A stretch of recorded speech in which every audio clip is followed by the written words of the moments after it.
ঘুষ নেওয়ার অপরাধে চীনের সাবেক কৃষিমন্ত্রী তাং রেনজিয়ানকে মৃত্যুদণ্ড দিয়েছে দেশটির আদালত। রোববার চীনের জিলিন প্রদেশের একটি আদালত এই রায় ঘোষণা করেছে বলে বার্তা সংস্থা রয়টার্সের এক প্রতিবেদনে জানানো হয়। এ সময় তার সব ধরনের সম্পদ বাজেয়াপ্ত করা হয় এবং দলের সব পদ থেকে তাকে অব্যাহতি দেওয়া হয়।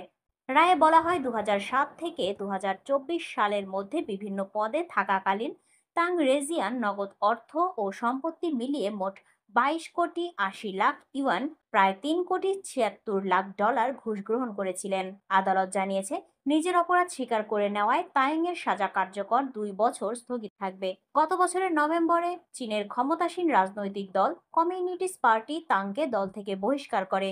এর ৬ মাস আগে তিনি দুর্নীতি বিরোধী নজরদারি সংস্থার তদন্তের আওতায় আসেন এবং সব ধরনের পদ থেকে অপসারিত হন।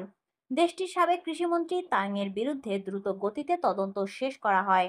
এর আগে দেশটির প্রতিরক্ষা মন্ত্রী এবং তার পূর্বসূরি ওয়াইং ফেং এর বিরুদ্ধে একই ধরনের অভিযোগের তদন্ত শুরু হয়। উল্লেখ্য, চীনের প্রেসিডেন্ট শি জিনপিং ২০২০ সালে দেশটির নিরাপত্তা সংস্থাগুলোতে কর্মরত কর্মকর্তাদের বিরুদ্ধে ব্যাপক শুদ্ধি অভিযান শুরু করেন।